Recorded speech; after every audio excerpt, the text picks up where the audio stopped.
नमस्कार।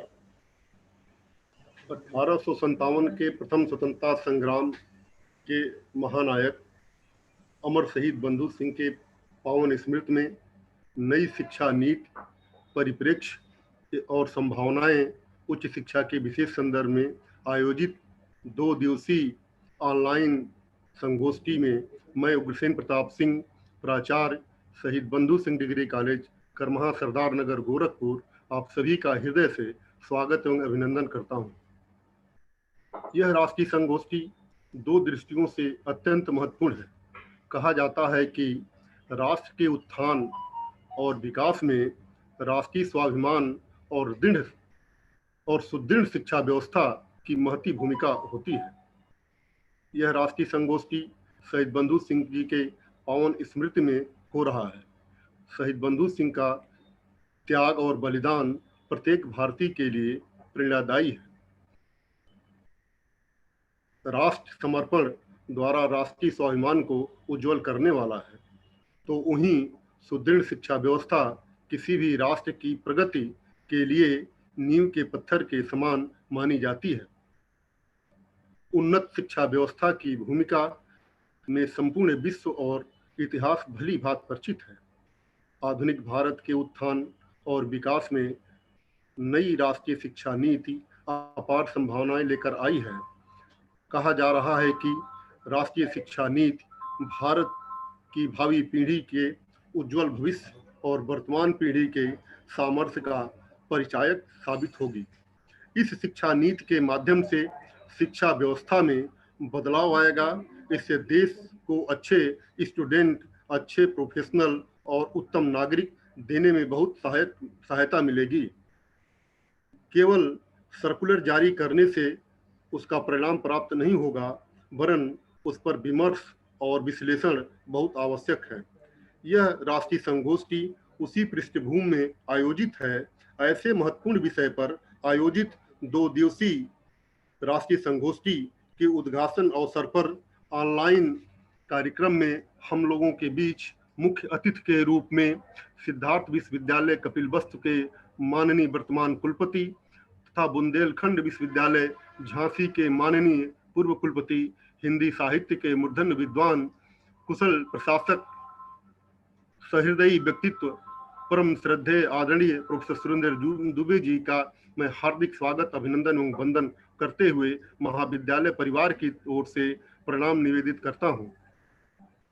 नई शिक्षा नीति, परिप्रेक्ष्य और संभावनाएं उच्च शिक्षा के विशेष संदर्भ में विषय परिवर्तन के लिए हम लोगों के बीच दिग्विजयनाथ पीजी कॉलेज के बीएड विभाग के एसोसिएट प्रोफेसर आदरणीय राजशरण शाही जी का ऑनलाइन जुड़े हुए हैं। आपका भी मैं हार्दिक स्वागत, अभिनंदन करता हूं। इस कार्यक्रम के अवसर पर मैं आप सहित समस्त श्रोतागण का हृदय से स्वागत एवं अभिनंदन करता हूं। अब मैं डॉक्टर राजशरण शाही जी से सादर निवेदन करूंगा कि आप इस उद्घाटन अवसर पर विषय परिवर्तन करने की महती कृपा करें। आदरणीय शाही जी।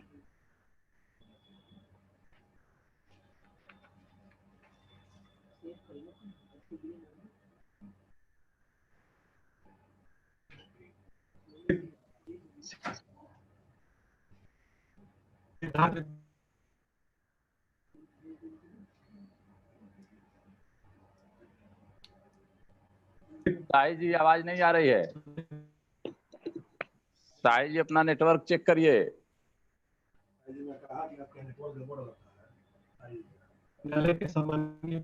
अब आवाज हल्की हल्की आ रही है, एक बार नेटवर्क चेक करके।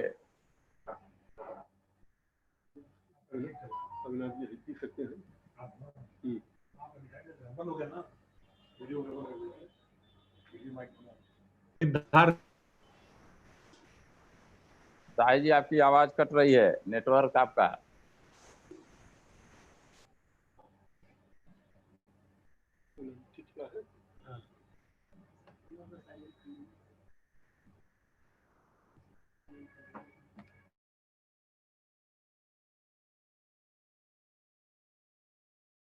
प्रोफेसर सुरेंद्र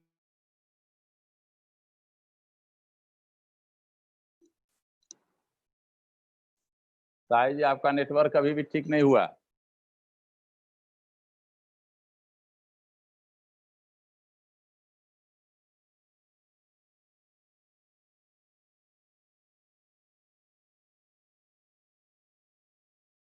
साहिल जी आवाज नहीं आ रही है।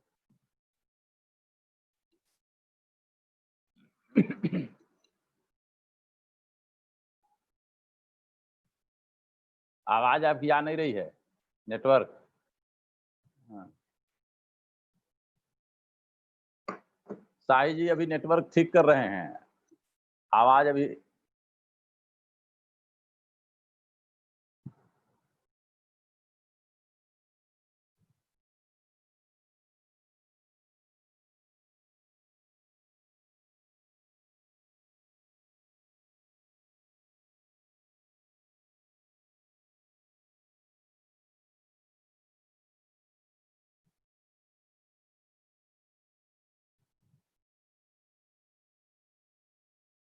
इस समय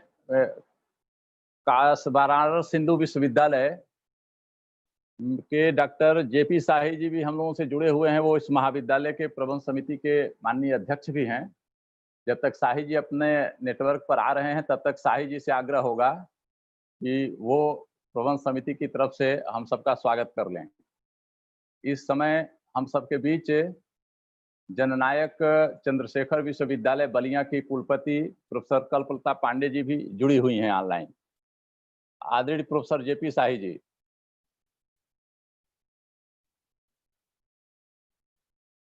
जेपी साही जी।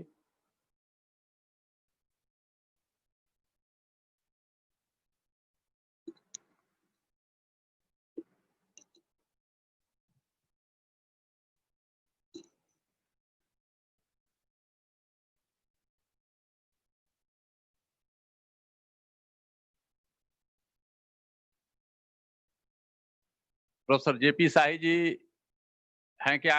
हेलो।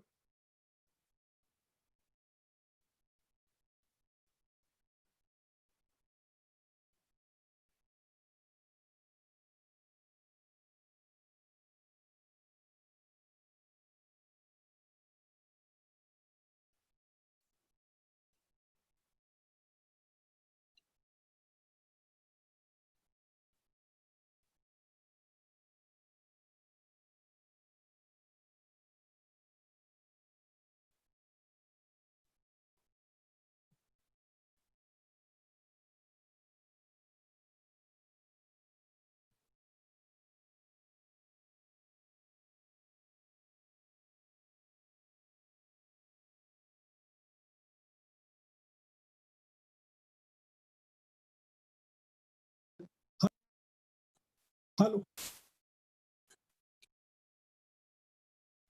हाँ साई जी, अब आप बताएं आवाज। हेलो साई जी, आपका वीडियो तो दिख रहा है, आवाज अभी भी नहीं ठीक हो रही है। हेलो। हाँ अब ठीक हुआ। अब जा रही है? हाँ ठीक है। ठीक ठीक।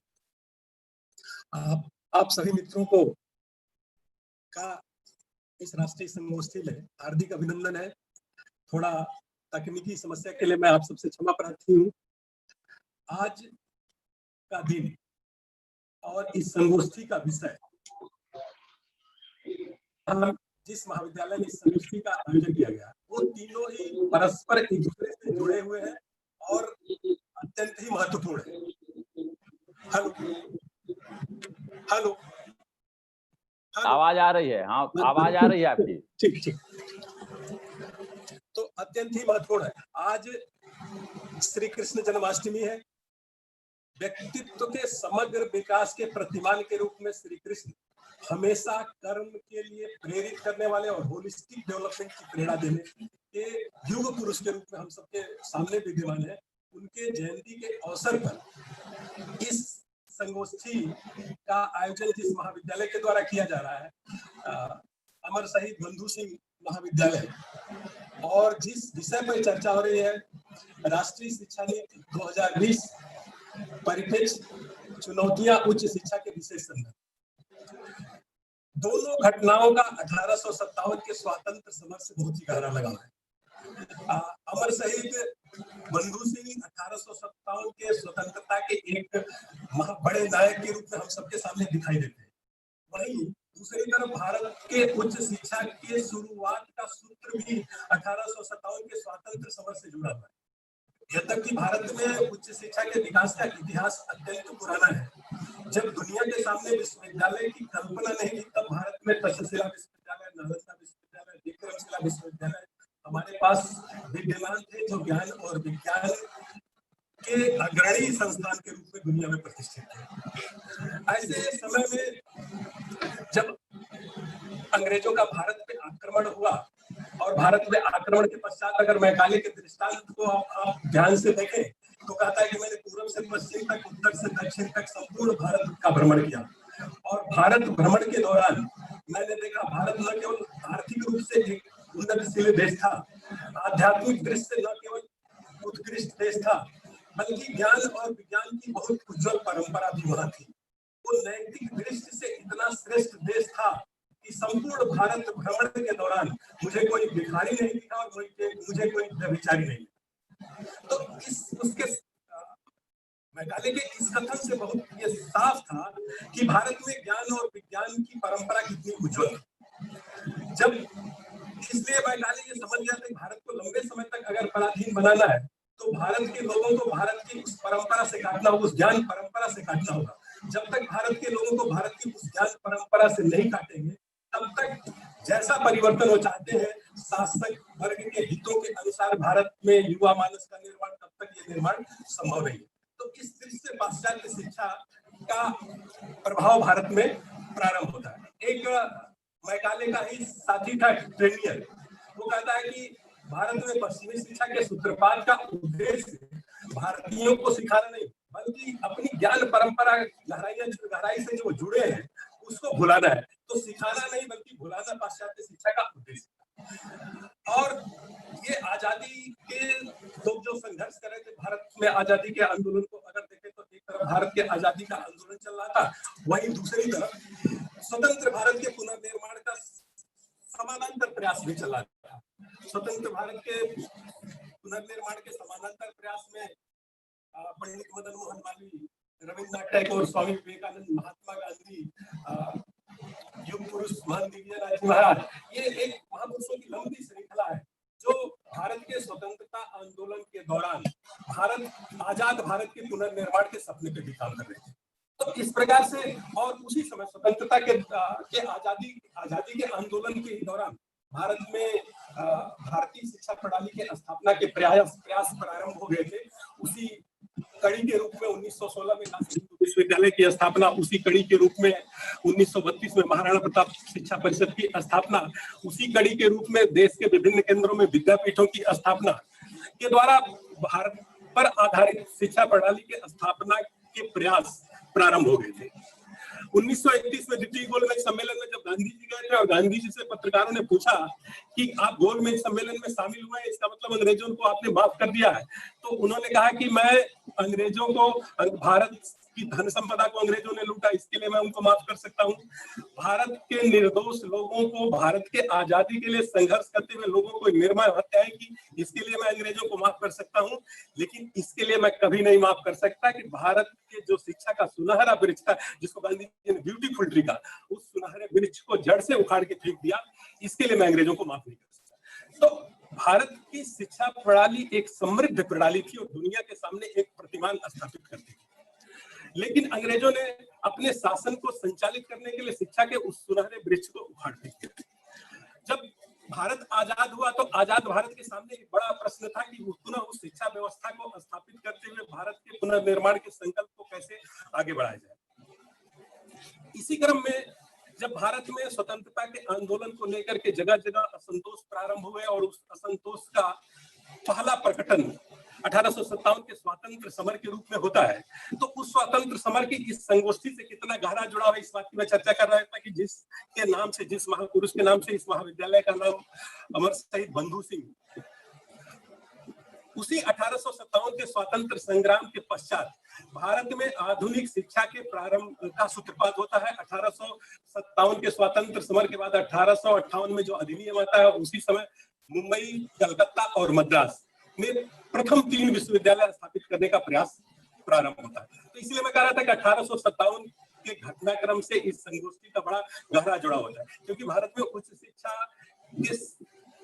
में परिवर्तन का जो प्रभाव उच्च शिक्षा नीति का पड़ने वाला है, उसके प्रभाव का मूल्यांकन जिस महाविद्यालय में कर रहे हैं, वो दोनों का गहरा जुड़ाव 1857 के स्वतंत्र समर से। जब आजाद भारत में शिक्षा में परिवर्तन की बात हुई तो 1948 में सबसे पहले राधाकृष्णन कमीशन का गठन हुआ और राधाकृष्णन आयोग ने उच्च शिक्षा के संदर्भ में बहुत विस्तार से सुझाव दिया। उसके बाद 1952-53 में मुदालियर कमीशन का गठन हुआ, जिसने माध्यमिक शिक्षा में सुधार के संदर्भ में अपनी सिफारिशें दी। लेकिन 1962 में आप देखते हैं कि भारत और चीन के साथ युद्ध होता है और उस युद्ध के परिणाम स्वरूप भारत एक बार पुनः ये महसूस कर रहा है कि जब तक शिक्षा में हम परिवर्तन नहीं करेंगे तब तक एक समर्थ और सशक्त भारत का निर्माण नहीं कर सकते। उसी दृष्टि से संपूर्ण शिक्षा व्यवस्था पर विचार करने के लिए पहली बार एक समेकित आयोग, जिसको कोठारी कमीशन के नाम से जानते हैं, कोठारी कमीशन ने अपना प्रतिवेदन 1966 में प्रस्तुत किया। चूंकि युद्ध के पश्चात कोठारी कमीशन का तो प्रत्येक शिक्षा नीति उस समाज के तत्कालीन परिस्थितियों, तत्कालीन समस्याओं का समाधान प्रस्तुत करती है। इसीलिए तत्कालीन समस्या जो उस समय भारत की थी, चीन के पश्चात तुरंत 64-62 में युद्ध हुआ था, 64 में कोठारी कमीशन का गठन हुआ था। तो कोठारी कमीशन ने जो अपना प्रतिवेदन दिया, उस प्रतिवेदन की जो टाइटल थी, वो टाइटल ही थी एजुकेशन एंड नेशनल डेवलपमेंट। शिक्षा राष्ट्रीय विकास का सशक्त साधन है। और कोठारी कमीशन की जो पहली लाइन ओपनिंग लाइन है, उस पर ध्यान दें तो कहता है कि the destiny of nation is now being shaped in her classroom. Bharat के भाग्य का निर्माण उसकी कक्षाओं में हो रहा है। इसलिए और 64-66 में जब कोठारी कमीशन का रिपोर्ट आया तो कोठारी कमीशन की रिपोर्ट के पश्चात देश ये महसूस कर रहा था कि जो अंग्रेजी शिक्षा थी, उस शिक्षा ने राष्ट्रीयता को कमजोर किया इस देश के युवा पीढ़ी के अंदर। बहुत क्लियर नहीं आ रही, लेकिन आ रही है। हेलो, आवाज जा रही ना? हेलो हेलो, हाँ आवाज आ रही है साहिब जी, आप बोलिए, आवाज आ रही है। ठीक ठीक। इस देश के युवाओं में राष्ट्र और राष्ट्रीयता के भाव शिक्षा के माध्यम से जागृत हो, इस 1968 में एक राष्ट्रीय शिक्षा आयोग या शिक्षा की राष्ट्रीय नीति लाने का प्रयास किया गया। कोठारी कमीशन के प्रतिवेदन के आधार पर शिक्षा के राष्ट्रीय नीति को लाने का जो प्रथम प्रयास इस देश में प्रारंभ हुआ, उसका भी गोरखपुर के साथ गहरा जुड़ाव है। उस समय तत्कालीन शिक्षा मंत्री मोहम्मद करीम छागला थे।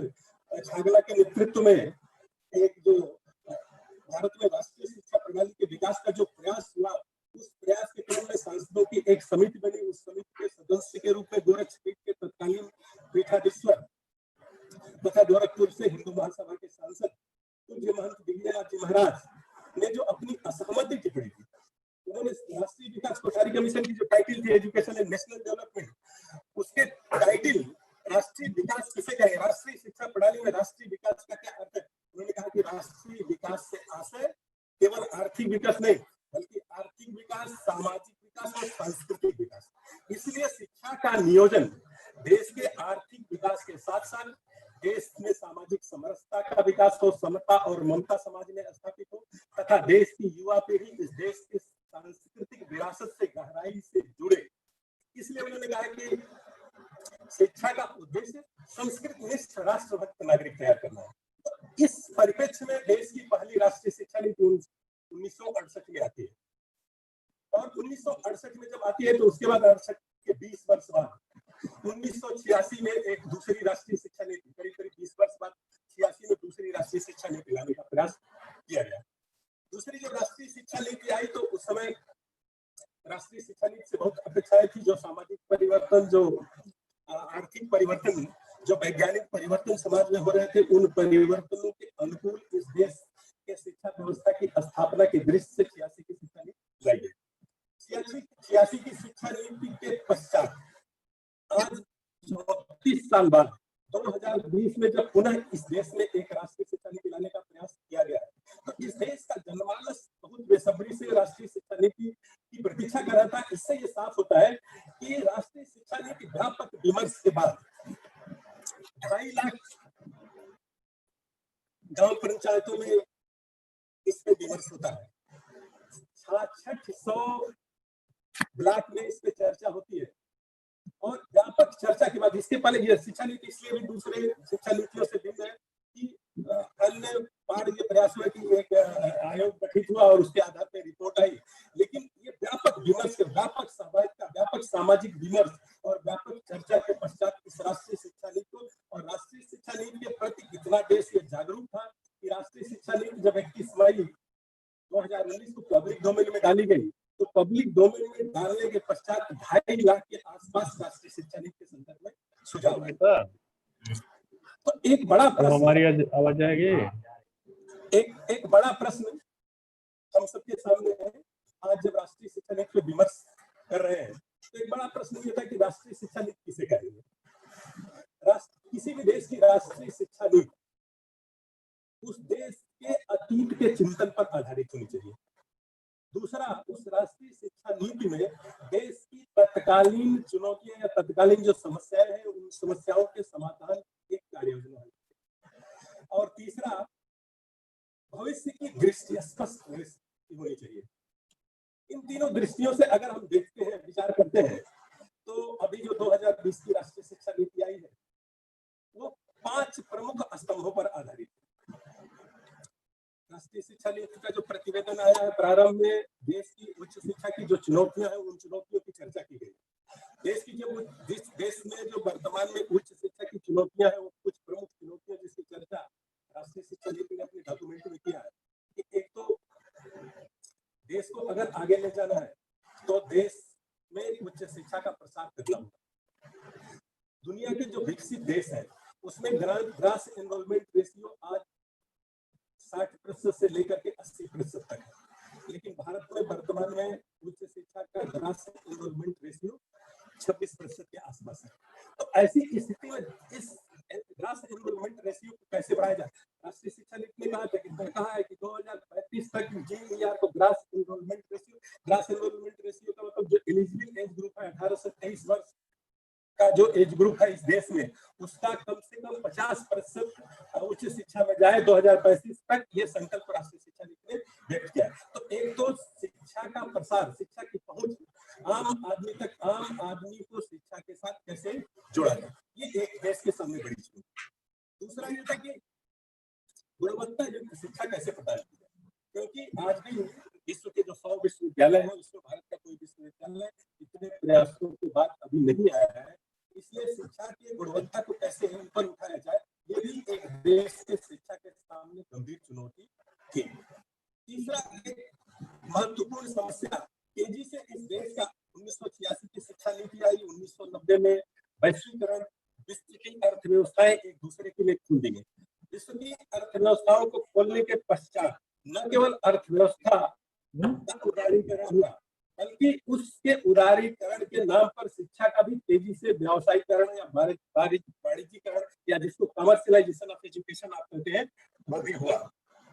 1990 में तो एक डॉक्यूमेंट आया जिसमें एजुकेशन को कमोडिटी मान लिया गया। भारत में जो शिक्षा की संकल्पना है एजुकेशन का, हम कहते हैं education is a pious mission, एक बहुत ही पवित्र उद्देश्य है शिक्षा का, लेकिन 1990 में पहली बार शिक्षा को एक वस्तु मान करके और उसको व्यापार के लिए खोल दिया गया। एक्ट के प्रावधान के तहत शिक्षा आ गई।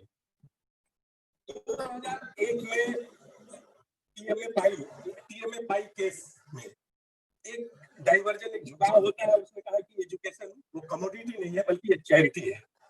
और उसके बाद 2020 में जब शिक्षा नीति आई तो शिक्षा नीति के भी संकल्प पत्र में कहा गया है कि शिक्षा education is a charity, it is a pious mission, इसको दोहराया गया है बार-बार।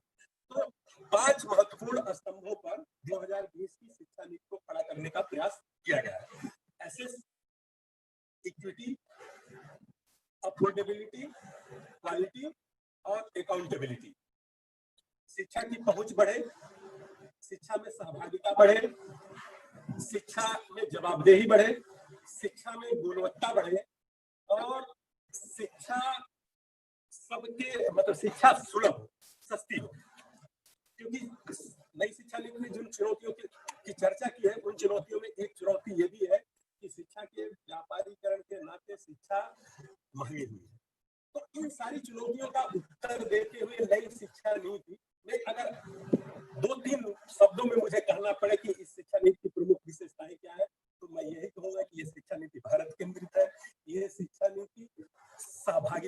आधारित है, ये शिक्षा नीति गुणवत्ता पर आधारित है और ये शिक्षा नीति जवाबदेही तय कर रही है। कुछ महत्वपूर्ण सुझाव जो शिक्षा के संदर्भ में एक है, एक तो जो पहला संकल्प लक्ष्य के रूप में लिया गया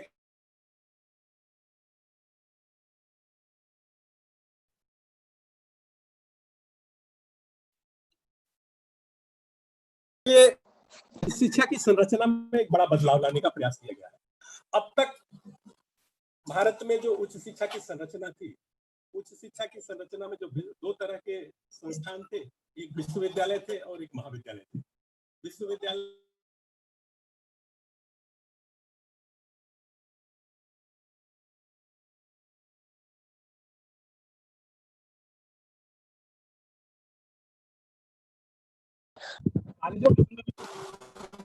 शाही जी को रोकिए नेटवर्क के आधार पर। और अफिलिएटेड कॉलेज था और कंस्टिट्यूएंट कॉलेज थे, प्राइवेट कॉलेज थे। बड़ा बदलाव इस राष्ट्रीय शिक्षा को संरचना में परिवर्तन किया गया है। 3 तरह के शिक्षा के संस्थान देश में होंगे। एक तो रिसर्च यूनिवर्सिटी होगी, दूसरा टीचिंग यूनिवर्सिटी और तीसरा ऑटोनोमस कॉलेज। दूसरा शिक्षा नीति का एक महत्वपूर्ण शिक्षा को छात्र केंद्रित बनाने का प्रयास। छात्र केंद्रित शिक्षा, अब तक शिक्षा बहुत ही कठोर थी। प्राय विश्वविद्यालय के विश्वविद्यालय के रूप में काम करे। शाही जी, आपकी आवाज नहीं आ रही है। जी जी, हेलो, आपकी आवाज नहीं आ रही है, तो हम चाह रहे हैं कि ये जो है ठीक मुखतिब महोदय से जो है आवाज आपकी आ ही नहीं रही है। ठीक। अब मैं इस कार्यक्रम के मुख्य अतिथि सम्मानीय प्रोफेसर सुरेंद्र दुबे जी से सादर निवेदन करूंगा कि हम सबका मार्गदर्शन करें। सादर दुबे जी। चलिए अपना आह्वान करें।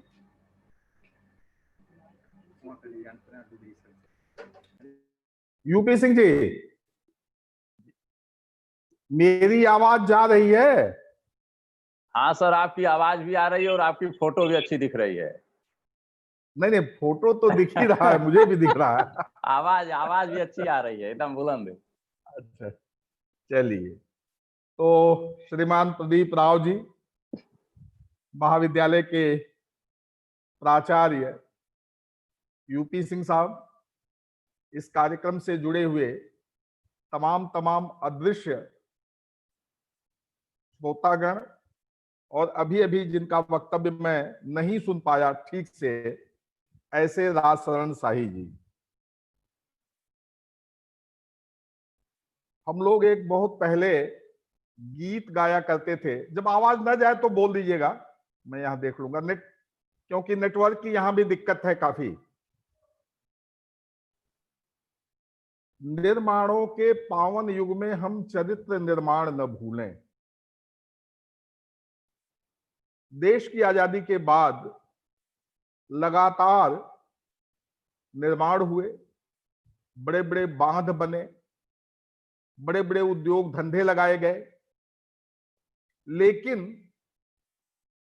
चरित्र निर्माण के संदर्भ में कोई ठोस काम नहीं हुआ। कारण यह था कि चरित्र निर्माण का मूल आधार शिक्षा है और इसी को नष्ट करने का कार्य मैकाले ने किया था। हम लोग आजादी के बाद भी लंबे समय तक मैकाले की शिक्षा नीति को कोसते रहे, उसकी लानत मलामत करते रहे और ये कहा कि इसने हमारे भीतर एक गुलाम मानसिकता पैदा कर दी है। लेकिन हमको क्या करना चाहिए, हम इसमें कैसे उबर पाएंगे, निकल पाएंगे, इसका हम लोगों ने कोई ठोस प्रयत्न नहीं किया। मैं जानता हूं शाही जी ने इसकी चर्चा की होगी कि आजादी के बाद कई बड़े बड़े आयोग बने चाहे राधा कृष्णन आयोग हो या माध्यमिक शिक्षा को लेकर मुदालियर कमीशन हो या कोठारी आयोग हो, इन सारे आयोगों की संस्तुतियों को ठीक से जिसको लागू करना कहते हैं, उन्हें भी लागू नहीं किया गया। 7 तारीख को एक कॉन्क्लेव में बोलते हुए नई शिक्षा नीति के संदर्भ में देश के यशस्वी प्रधानमंत्री जी ने कहा था कि ये नई शिक्षा नीति हमें मिल गई, संस्तुतियां मिल गई, लेकिन इनके इंप्लीमेंटेशन पर भी हमें ध्यान देना होगा। आज मैं इसी बात को जोर देना चाहता हूं कि पिछले आयोगों की तरह यह शिक्षा नीति भी, जो अत्यंत उत्कृष्ट है, यह भी बिना इंप्लीमेंटेशन के न रह जाए, और जाहिर है नहीं रहेगी, क्योंकि देश में एक समर्थ और दृढ़ निश्चयी राष्ट्रीय नेतृत्व है जो इस नई शिक्षा नीति को निश्चित ही लागू करेगा। 1946 में भी राष्ट्रीय शिक्षा नीति लागू हुई थी, 92 में उसमें थोड़ा बहुत संशोधन हुआ, पर इससे भी भारतीय युवा गुलामी की मानसिकता से उबर नहीं पाए। इसने भी शिक्षा का जो मूल आधार है, जिज्ञासा और क्रिएटिविटी, रचनात्मकता, अगर हमारे भीतर जिज्ञासा है, बालक के भीतर जिज्ञासा है, तो वो कुछ करने, कुछ पाने, कुछ सोचने का प्रयत्न करता है, स्वतः प्रयत्न करता है, और उसके भीतर रचनात्मकता है। हम क्या हुआ? नहीं सर, आप बोले हो किसी का ऑन हो गया है, माइक ऑफ किया जा रहा है, आप बोलते रहे। शेष सभी लोग अपना माइक म्यूट कर लें कृपया।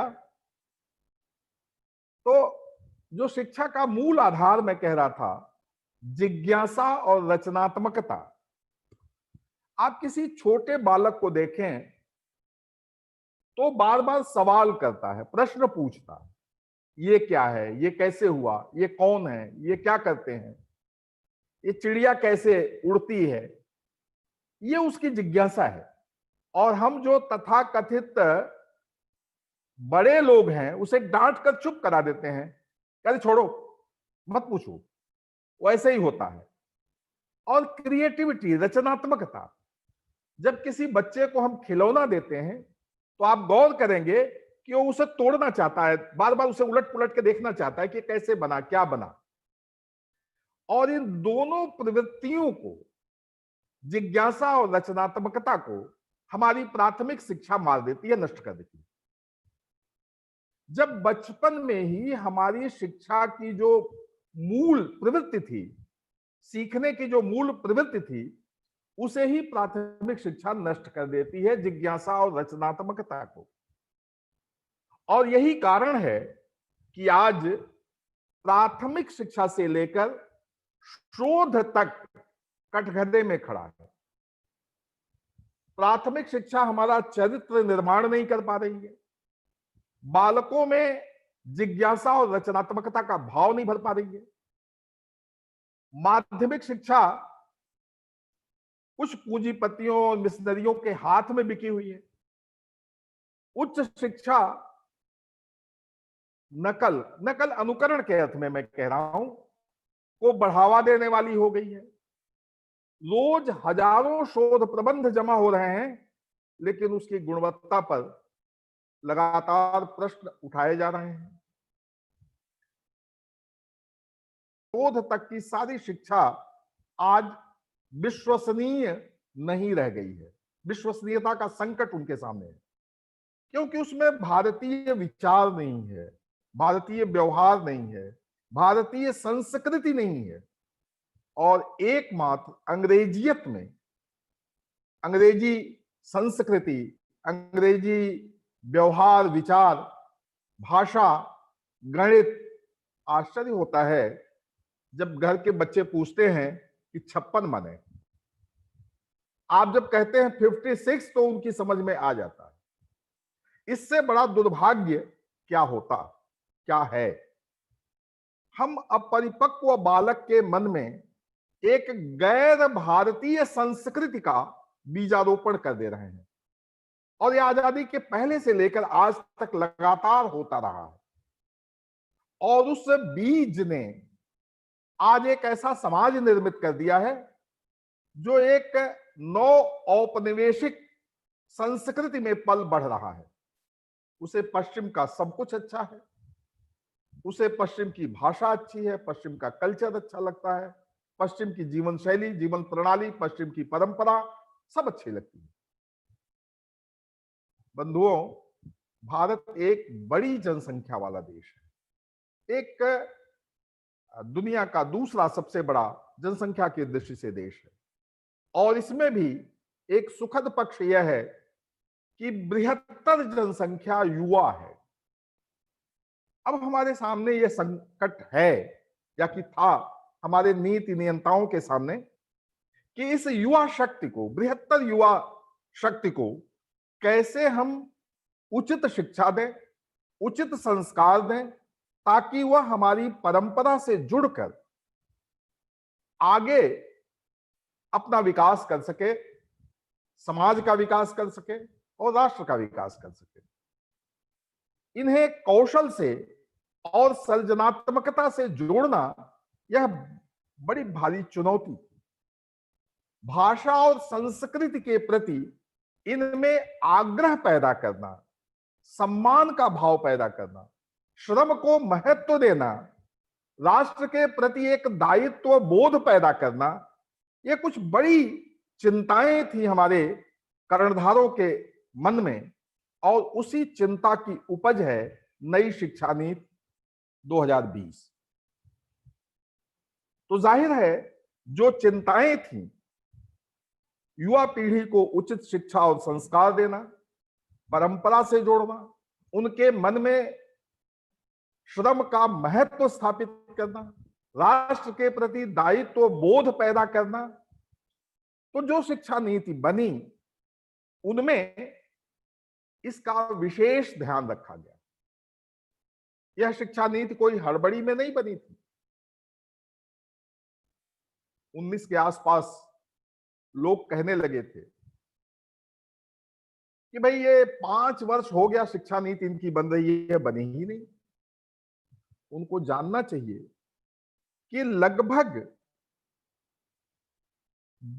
2 लाख ग्राम समितियों तक ये विचार गया था।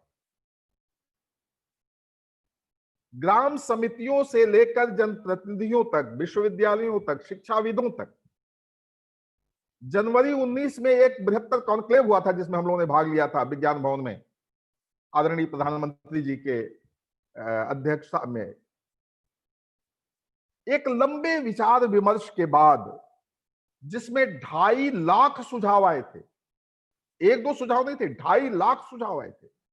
एक एक सुझाव को देखना, उनका परीक्षण विश्लेषण करना, और इसके बाद एक नई शिक्षा नीति का मसौदा जिसे कस्तूरी रंगन जी ने तैयार किया, वो आज शासन को सौंपा गया है, और शासन ने, केंद्र सरकार ने, भारत सरकार ने इसे स्वीकार कर दिया। यह हम लोगों के लिए एक सुखद और स्वागत योग्य कदम है। इसके कुछ महत्वपूर्ण विषय और बिंदु हमें ध्यान देने चाहिए। यह शिक्षा नीति एक ज्ञान आधारित समाज का निर्माण कर रही है। जब मैं ये कह रहा हूं कि एक ज्ञान आधारित समाज का निर्माण करने वाली है, तो कुछ लोगों को कठिनाई हो सकती है कि क्या अब तक जो समाज है वह ज्ञान से आधारित नहीं है? नहीं, क्योंकि ज्ञान सूचना मात्र नहीं है। ज्ञान केवल तकनीक को जान लेना मात्र नहीं है।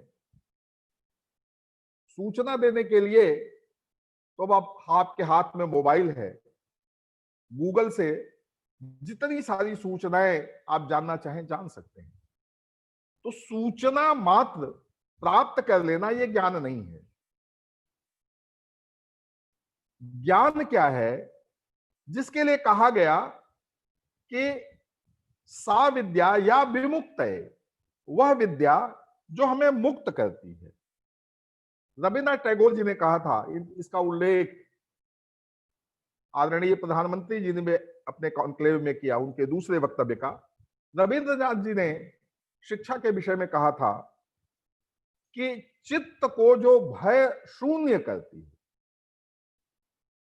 मन को, चित्त को जो भय शून्य कर देती है, भय मुक्त करती है, सिर को जो उन्नत करती हो, स्वाभिमान पैदा करती है, मन से भय निकला,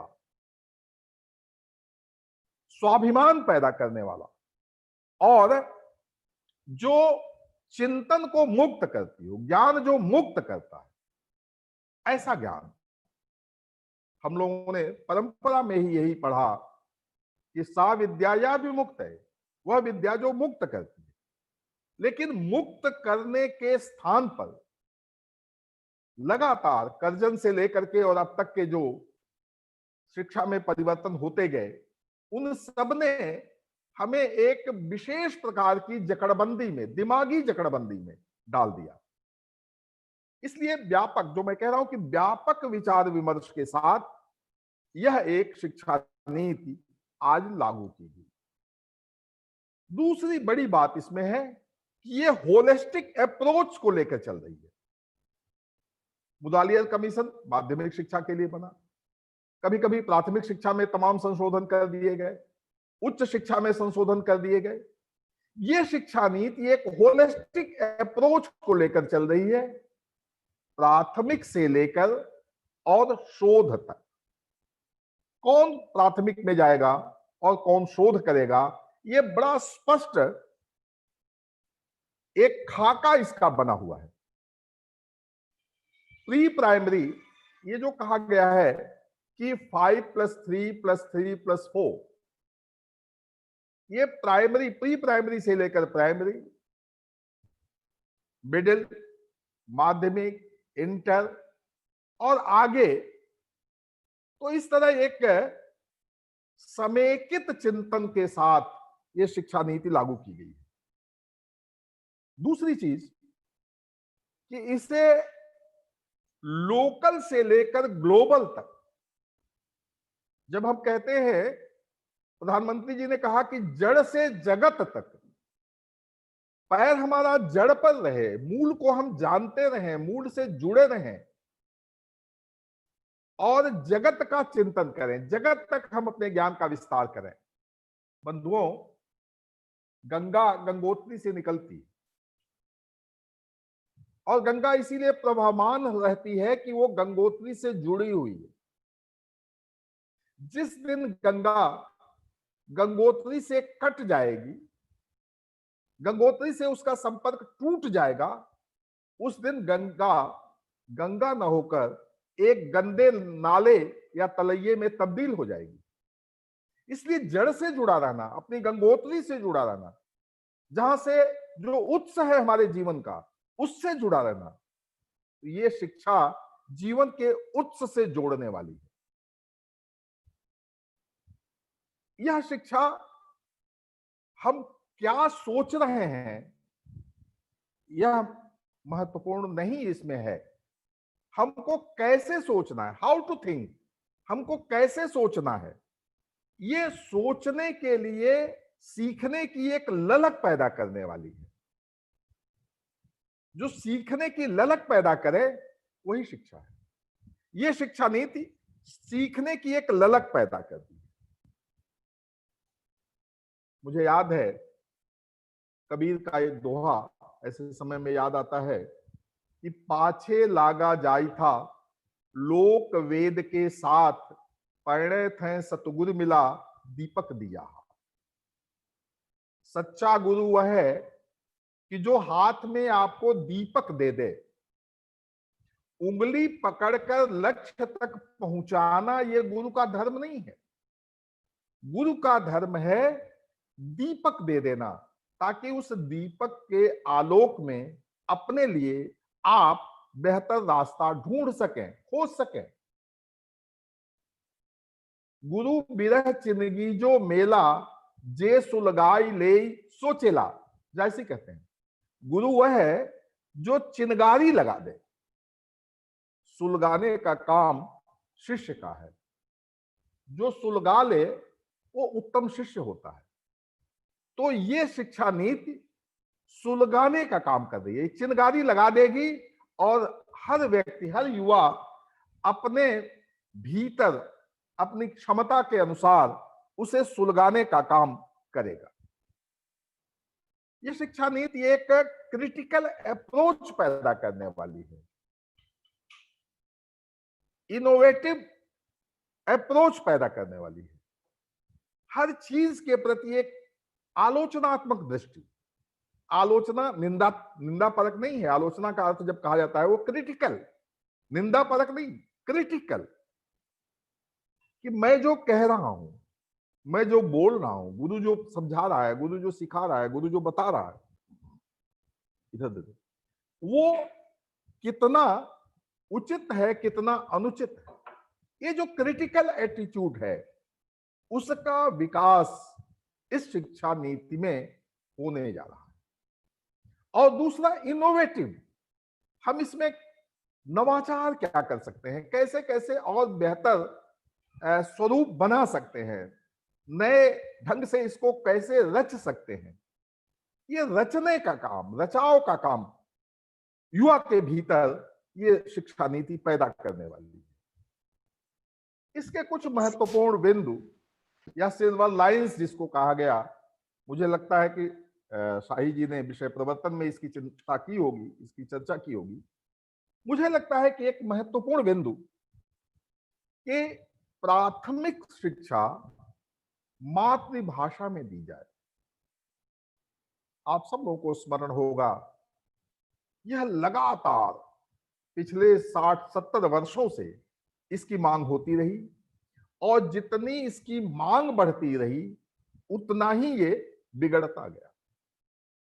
एक सामान्य से सामान्य आर्थिक स्थिति में जीने वाला व्यक्ति भी ये चाहने लगा है आज कि हमारा लड़का अंग्रेजी माध्यम के स्कूल में पढ़े।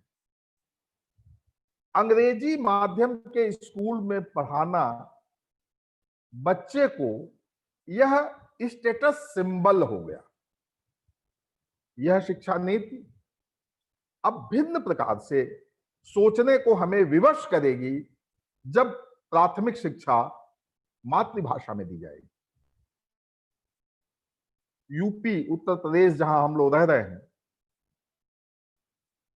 क्या दुर्भाग्य है कि पिछले इंटरमीडिएट के परीक्षा फल में, इससे बड़ा दुर्भाग्य कुछ नहीं हो सकता, हिंदी पट्टी के, हिंदी बेल्ट जिसको कहा गया, हिंदी पट्टी के 8 लाख विद्यार्थी हिंदी में फेल हुए। ये सबसे शर्मनाक और दुर्भाग्यपूर्ण स्थिति है। लेकिन जब मातृभाषा में शिक्षा दी जाएगी तो बचपन से ही विद्यार्थी अपनी भाषा और अपनी संस्कृति से जुड़ने का काम करेगा।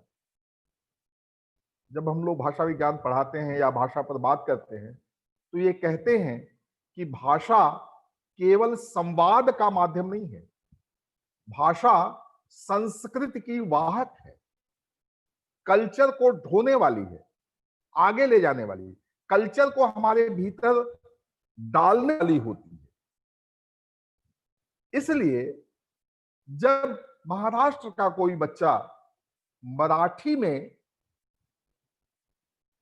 प्राथमिक शिक्षा प्राप्त करेगा तो मराठी संतों को वो जानेगा, पढ़ेगा, वो नामदेव को पढ़ेगा, वो ज्योतिबा फूले को जानेगा, वो शिवाजी को जानेगा, वह पूरी महाराष्ट्र की जो संस्कृति है उससे अपनी भाषा के माध्यम से रूबरू होगा, सीखेगा।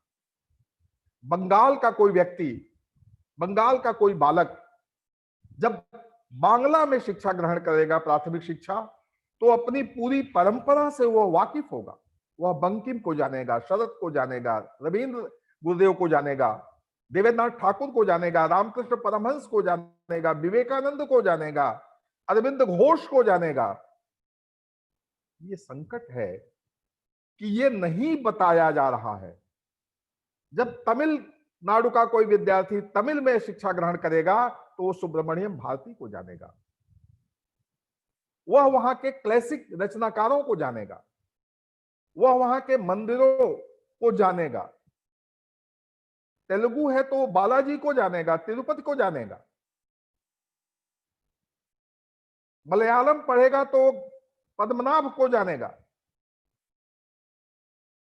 वह डोगरी या कश्मीरी में प्राथमिक भाषा सीखेगा तो वह लल्लदेव से लेकर के और जितने ऋषि हैं कश्मीर के, उन सारे ऋषियों को वह जानेगा। कश्मीर की पूरी जो शाश्वत परंपरा है शैवों की, उस पूरी परंपरा से वो परिचित होगा। इसलिए यह शिक्षा नीति एक बेहतर भारत के निर्माण में महत्वपूर्ण भूमिका निभाने जा रही है। जब हम लोग कहते हैं कि अपनी भाषा में प्राथमिक शिक्षा, तो वो कोई बहुत सामान्य सी बात नहीं है, वो एक बहुत मजबूत नींव बनाने वाली बात है। ये यहीं रुक करके मैं एक और संदर्भ का उल्लेख करना चाहता हूं, क्योंकि हमारा नेतृत्व, केंद्रीय नेतृत्व और प्रदेश का भी एक बहुत सशक्त है। इसलिए जो इसमें संस्तुतियां की गई हैं कि शिक्षा पर कम से कम जीडीपी का 6% अनिवार्य रूप से व्यय होना चाहिए। प्रदीप जी साक्षी हैं, हम लोग जीवन भर गाते रहे कि शिक्षा पर व्यय हो 10%। तो चलिए 10 तो नहीं, लेकिन 6 तक पहुंच गए, बहुत बड़ी बात। जीडीपी का 6% शिक्षा पर अगर व्यय होगा तो शिक्षा का स्वरूप थोड़ा भिन्न प्रकार का होगा। सूचना को ज्ञान में रूपांतरित करना, यह शिक्षा नीति सूचना को ज्ञान में रूपांतरित करने वाली है। सूचना सूचना सूचना, इंफॉर्मेशन इंफॉर्मेशन नहीं। इंफॉर्मेशन को हम नॉलेज में कैसे कन्वर्ट करें, और जब हम नॉलेज में उसको कन्वर्ट करेंगे तभी हम एक ज्ञान आधारित समाज का निर्माण कर पाएंगे।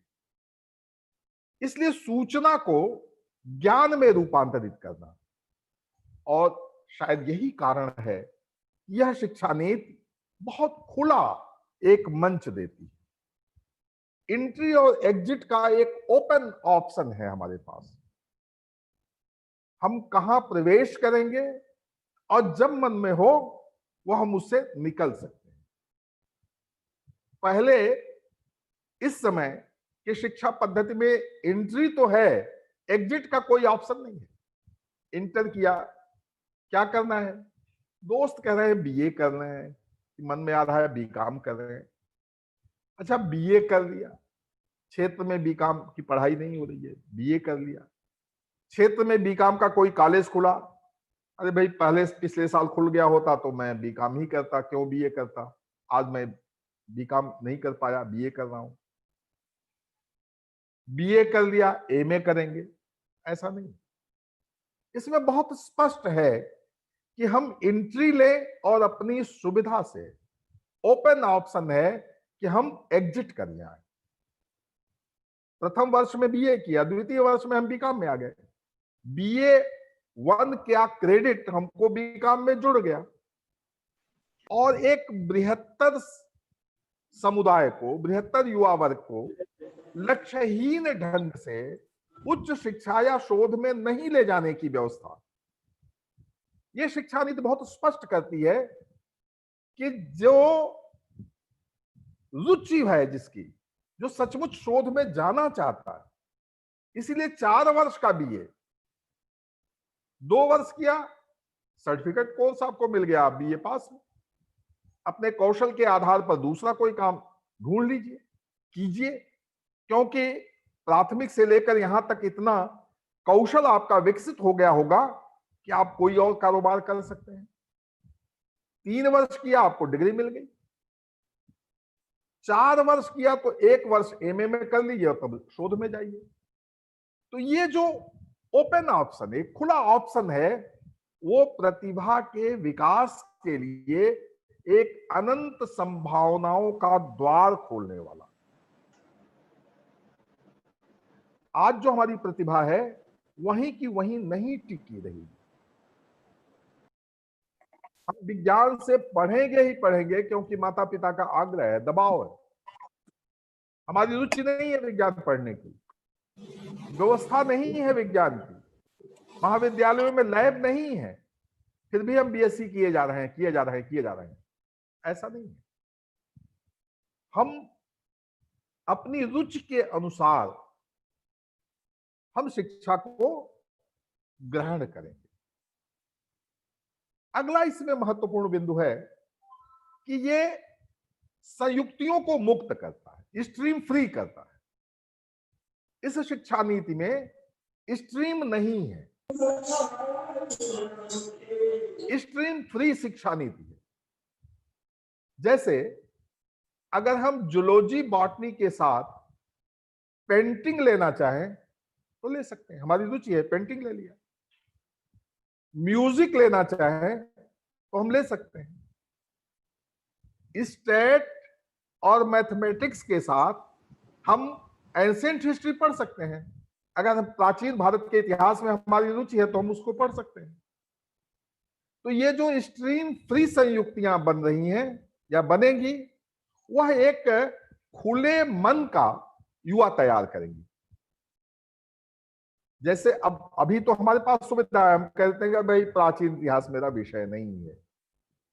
तमाम लोग कहते हैं अरे भाई हम हिंदी गलत बोलते हैं तो क्या हुआ, हिंदी वाले हम नहीं है, हिंदी हमारा विषय नहीं है। ऐसा नहीं है। हमारी रुचि अगर हिंदी पढ़ने में है तो हम फिजिक्स केमिस्ट्री के साथ हिंदी विषय लेकर पीजी कर सकते हैं। मैं जानबूझ के एमए या एमएससी नहीं कर रहा हूं, पीजी कर सकते हैं। तो इस तरह की एक स्ट्रीम फ्री संयुक्तियों का द्वार खुल रहा है। एक जीवंत समाज बनने जा रहा है इस शिक्षा नीति से। एक लिविंग सोसाइटी, जीवंत समाज, जहां पढ़ा लिखा व्यक्ति गांव के प्रति जिसके मन में घृणा नहीं होगा। आज जिस दुर्भाग्यपूर्ण स्थिति से हम गुजर रहे हैं, किसी ने बीए कर लिया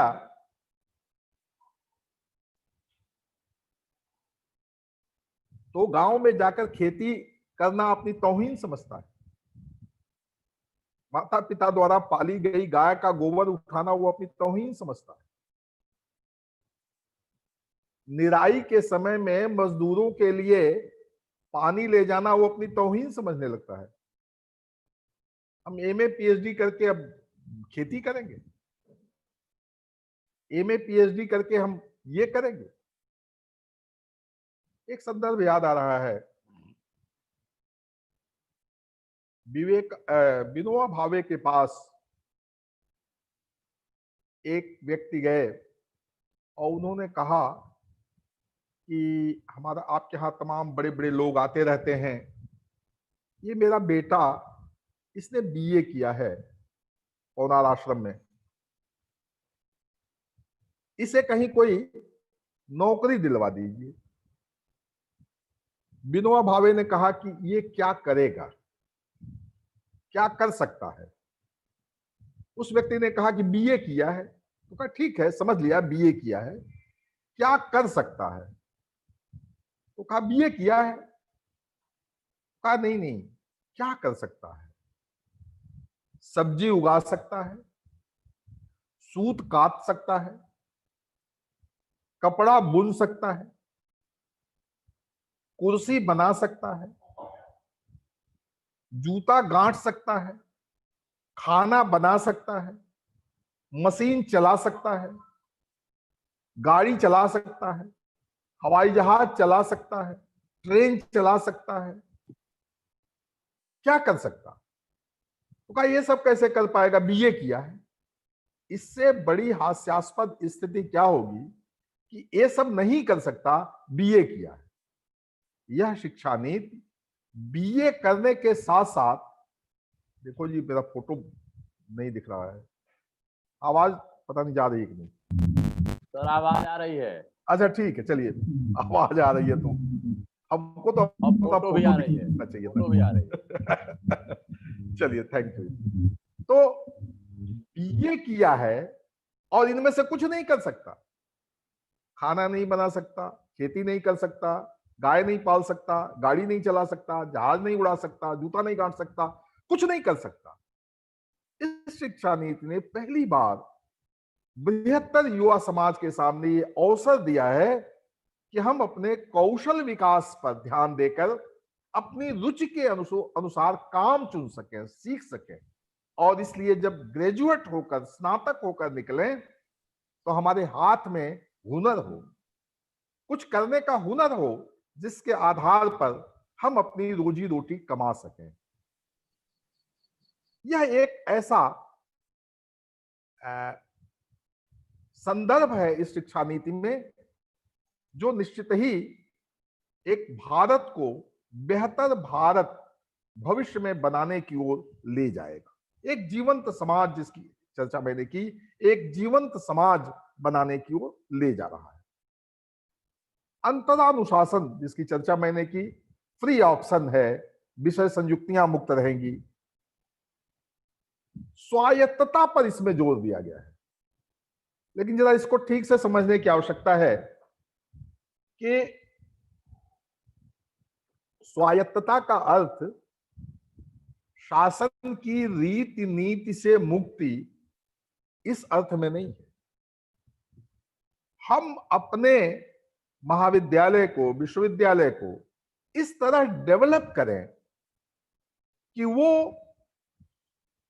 किसी का मोहताज न हो, और जब हम किसी के मोहताज नहीं रहेंगे तो हमको अपनी प्रवृत्ति और प्रकृति के अनुसार अपनी संस्था को विकसित करने का अवसर मिलेगा।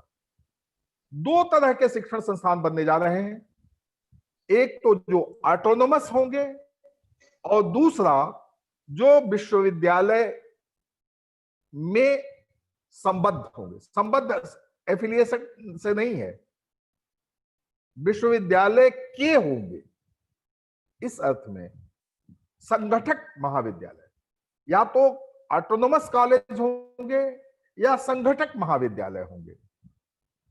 तो इस तरह स्वायत्तता पर एक विशेष प्रकार का चिंतन करके जोर दिया गया है। एक अलग तरह की स्वायत्तता हमको इस शिक्षा नीति से मिलने जा रही है। और जो आखिर में किंतु सबसे महत्वपूर्ण बात है, प्रदीप जी की आवाज बार बार सुनाई दे रही है, इसलिए मैं उन्हीं के हवाले से कहना चाहूंगा, क्योंकि वो अपने यहां यह प्रयोग करते रहते हैं कि टीचर की डिग्निटी के साथ साथ उसके ट्रेनिंग पर जोर दिया गया है। हमें निरंतर अपने को मांझते रहना है। टीचर ट्रेनिंग ऐसा नहीं है कि एक बार एमए किया, पीएचडी कर लिया और डिग्री कॉलेज में हो गए, एक नोट बना लिया प्राचीन इतिहास का, सिंधु घाटी की सभ्यता, और क्लास में गए और वो नोट लगातार पलटते रहे 20 साल तक, और वही नोट लिखाते रहे, पढ़ाते रहे, सिंधु घाटी की सभ्यता लड़के पढ़ते रहे, सीखते रहे। नहीं, टीचर ट्रेनिंग, क्योंकि आप टिक नहीं पाएंगे इसमें। इस शिक्षा नीति में अगर आपने अपने को निरंतर मांझा नहीं, अपडेट नहीं किया, अपने को बराबर बराबर शान पर नहीं चढ़ाया, तो आपकी धार भोथरी हो जाएगी, और भोथरी धार वाले शिक्षक की कोई डिग्निटी नहीं बचती। शिक्षक की डिग्निटी तभी बचती है जब उसकी धार तेज हो। इसलिए डिग्निटी के साथ साथ ट्रेनिंग को जोड़ा कि टीचर्स ट्रेनिंग करके अपनी डिग्निटी को बराबर बचाए रखे, बनाए रखे, और ऐसा अगर है तो वो अपने विद्यार्थियों को, युवा समाज को एक बेहतर नागरिक के रूप में समाज को सौंप पाएगा, दे पाएगा। मैं समझता हूं कि यूपी सिंह साहब से मैंने 11:30 तक का समय लिया था, और क्योंकि 11:30 में एक मेरी दूसरी बैठक है, मैं अपनी बात को यहीं विराम देते हुए फिर कभी अवसर मिला तो आप सबसे जुड़ने का प्रयत्न करूंगा। एक बार पुनः शहीद बंधु सिंह जो आजादी की पहली लड़ाई के अमर सेनानी रहे हैं, उनकी स्मृति को नमन करते हुए उनके नाम पर स्थापित इस महाविद्यालय के निर्माताओं, कर्णधारों, प्रबंध समिति सबके प्रति मैं अपना व्यक्तिगत विनम्र आभार प्रकट करता हूं। मैं आभारी हूं उग्रसेन प्रताप सिंह, डॉक्टर उग्रसेन प्रताप सिंह प्राचार्य शहीद बंधु सिंह महाविद्यालय का, जिन्होंने मुझे ये अवसर उपलब्ध कराया और थोड़ी देर आपसे एक महत्वपूर्ण विषय पर, मुझे लगता है विषय महत्वपूर्ण है, मैं न्याय कर पाया या नहीं ये अलग प्रश्न है, इस महत्वपूर्ण विषय पर आपको संबोधित करने का अवसर दिया। प्रदीप जी, राजशरण शाही जी, ऐसे तमाम लोग और मेरे बाद जो वक्ता आने वाले हैं, उन सब के प्रति मैं अपनी कृतज्ञता प्रकट करते हुए आप सबसे विदा लेना चाहता हूं। धन्यवाद। जय भारत। धन्यवाद सर।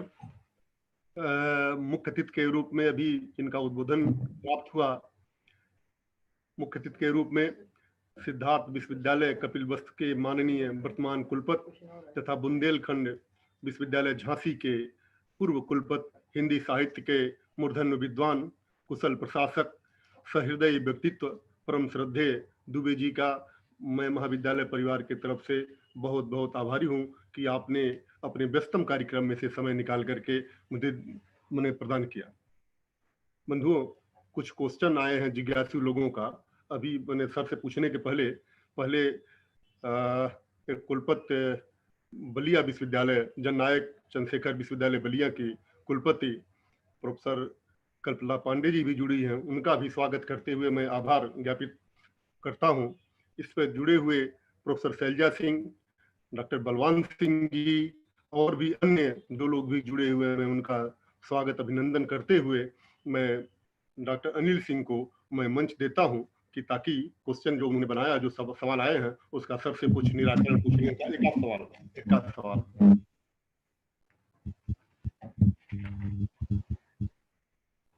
सर, सभी प्रतिभागियों, इस वेबिनार के प्रतिभागियों को हमारी तरफ से सादर प्रणाम, सबका स्वागत है।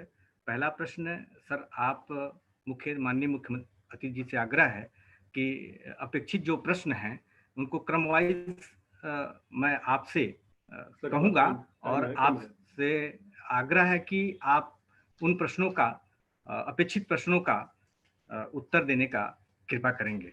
पहला प्रश्न आया है सर सारांश कुमार श्रीवास्तव जी से कि नई शिक्षा नीति को लागू करने में व्यवहारिक समस्याएं क्या होंगी। आदरणीय माननीय मुख्य अतिथि, सारे सवाल बता दीजिए ना। उसके साथ सर 2-3 सवाल और आए हैं। एक शशांक कुमार सोनी जी का है। दूसरा प्रश्न है, नवीन शिक्षा नीति हिंदी व अंग्रेजी भाषा के विरोधाभास को कैसे दूर किया जा सकता है।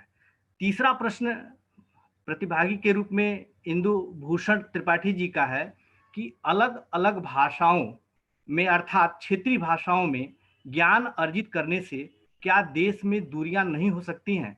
चौथा एक अंतिम प्रश्न है दीपक प्रताप सिंह जी का कि नई शिक्षा नीति के माध्यम से रोजगार परक सिद्ध हो सकता है क्या आज के इस दौर में जब बेरोजगारी अपने चरमोत्कर्ष पर है। माननीय मुख्य अतिथि जी से आग्रह है कि आप इन प्रश्नों का अपेक्षित उत्तर देने की कृपा करें।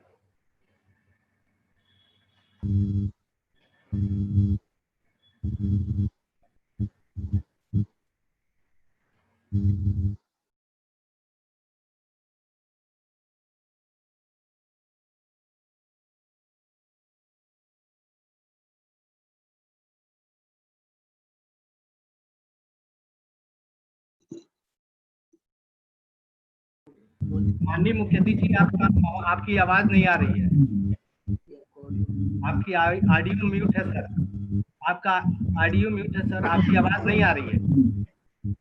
एक सेकंड होल्ड करो।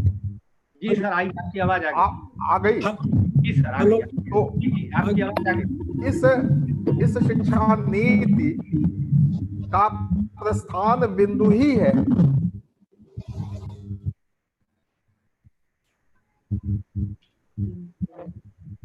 पुनः आवाज आपकी म्यूट हो गई है सर। सर आपकी आवाज पुनः म्यूट हो गई है।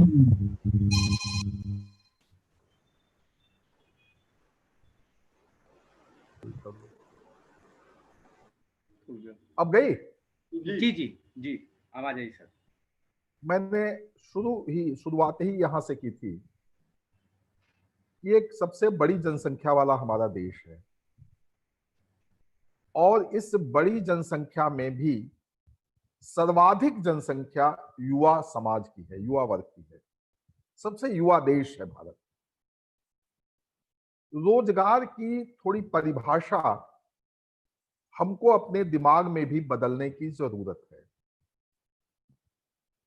जब हम सामान्य तौर पर बीए, एमए आदि करते हैं तो रोजगार समझते हैं कि किसी कार्यालय में चपरासी से लेकर आईएएस की नौकरी मिल जाए, हम रोजगार मिल गया।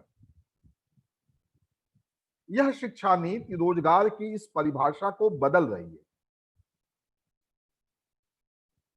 मेरी बातचीत को अगर आपने या प्रश्नकर्ता ने ध्यान से सुना होगा तो मैंने ये कहा था कि अब तक की शिक्षा हमें गांव से काटती थी, श्रम की महत्ता को समझने न समझने के लिए बाध्य कर देती थी। श्रमिक वर्ग के प्रति, श्रम करने वाले के प्रति एक हिकारत का भाव हमारे मन में भरता था और इसीलिए मैंने जिन रोजगारों की बात की कि जूता गांठने वाले के प्रति हमारे मन में असम्मान का भाव आता था, खेत में रुपाई या सोहनी करने वाले के प्रति हमारे मन में असम्मान का भाव आता था, घरों में सफाई करने वाले के प्रति हमारे मन में असम्मान का भाव आता था। इस असम्मान के भाव को यह शिक्षा नीति दूर कर रही है और जब इस भाव को दूर करेगी, श्रम के महत्व को, श्रम की डिग्निटी को हम स्वीकार करेंगे तो श्रम करने में हमें संकोच नहीं होगा और तब अपने कौशल विकास के आधार पर जो कौशल हम सीख रहे हैं, हम लोगों का बचपन जिस मिडिल स्कूल, प्राथमिक विद्यालयों में बीता, वहां काष्ठकला सिखाई जाती, टकली काटना सिखाया जाता था, सूत बनाना सिखाया जाता था, स्पिनिंग वीविंग की कक्षाएं चलती थी, कताई बुनाई की कक्षाएं चलती थी और इनमें से एक विषय लेना अनिवार्य होता था। यानी हम न पढ़ पाए तो सूत काटकर, कपड़ा बुनकर, लकड़ी का कारोबार करके, एग्रीकल्चर, खेती का कारोबार करके, मिडिल स्कूल में 6 और 7 में हम लोगों ने मिडिल स्कूल के फार्म में खेती के क्षेत्र में कुदाल चलाया, फावड़ा चलाया। यानी खेती की हमारे मन में असम्मान का भाव न आए, पशुपालन के प्रति हमारे मन में असम्मान का भाव न आए। तमाम ऐसे लोग आजकल अखबारों में आप पढ़ते देखते होंगे कि जिन्होंने खेती को, सब्जी को रोजगार बनाया, पशुपालन को रोजगार बनाया, ऑर्गेनिक खेती को रोजगार बनाया। अपने हुनर के आधार पर हम जो भी अर्जित करेंगे, रोजगार पाएंगे, वो हमारी बेरोजगारी को दूर करने वाला होगा। मैं फिर दोहराऊं, रोजगार माने किसी कार्यालय में चपरासी बनने से लेकर आईएएस बनना नहीं है। रोजगार माने हमारे हाथ में काम आना चाहिए, काम मिलना चाहिए और काम तभी मिलेगा जब हम काम जानेंगे। रोजगार, गाड़ी चलाना भी रोजगार है, जहाज उड़ाना भी रोजगार है, रेल चलाना भी रोजगार है। ठीक वैसे ही अपने खेत में ट्रैक्टर चलाना भी रोजगार है। रोजगार की परिभाषा को अंडरलाइन करें, रेखांकित करें, रोजगार की परिभाषा को बदलने वाली ये शिक्षा नीति। दूसरा प्रश्न था कि क्या प्राथमिक विद्यालय के विद्यार्थी अपनी अपनी भाषा में शिक्षा ग्रहण करेंगे तो इसे आपसी विद्वेष नहीं पैदा होगा? क्या आपको याद है कि अंग्रेजों के आने के पहले, मैकाले की शिक्षा नीति के आने के पहले कोई आपसी विद्वेष था? केरल का शंकराचार्य चलता है पैदल और रामेश्वरम,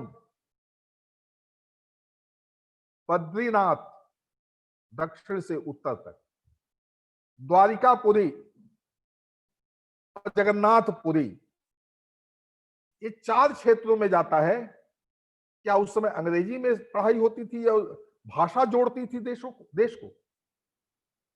भाषा देश को नहीं जोड़ती है, कल्चर देश को जोड़ता है, संस्कृति देश को जोड़ती है। और उत्तर, दक्षिण, पूरब, पश्चिम सारी संस्कृतियां मूल रूप से एक भारतीय संस्कृति की के ही विविध रूप हैं जो दिखाई देते हैं। आप ध्यान दें कि वृक्ष में हजारों पत्ते होते हैं, सैकड़ों फूल निकलते हैं, लेकिन हजारों पत्ते अलग अलग होते हुए भी टहनी से जुड़े रहते हैं।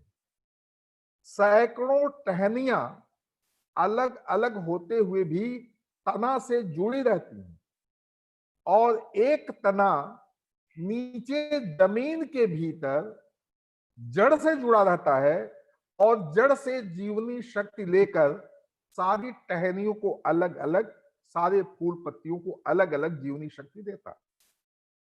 तो जब हम जड़ से जुड़ेंगे तो हम तमिल का भी सम्मान करेंगे, कन्नड़ का भी सम्मान करेंगे, मलयालम का भी सम्मान करेंगे, डोगरी, सिंधी, लेहड़ा, पहाड़ी बोलियों का भी सम्मान करेंगे, नेपाली, भोजपुरी, हिंदी का भी सम्मान करेंगे, बांग्ला और गुजराती का भी सम्मान करेंगे, क्योंकि मूलतः ये सारी भाषाएं, इनमें एक मूलभूत एकता है। भाषाई एकता के बारे में फिर कभी बातचीत होगी। इन सारे भाषाओं के सूत्र एक है, जड़ एक है, मूल एक है। इसलिए अपनी अपनी भाषा में शिक्षा लेने से हम भारतीय संस्कृति से परिचित होंगे और तब ज्यादा एक सांस्कृतिक एकता कायम होगी। ये अंग्रेजी है जिसने हमको भिन्न भिन्न संस्कृतियों वाला देश बना दिया। हम भिन्न भिन्न संस्कृतियों वाले देश नहीं हैं, हम एक संस्कृति वाले एक जन हैं। एक देश, एक जन, एक संस्कृति। और पहला सवाल जो था कि क्या प्राथमिक विद्यालय में, प्राथमिक स्तर तक अपनी भाषा में शिक्षा से गुणवत्ता बनी रहेगी या रोजगार में कहीं कोई कठिनाई आएगी?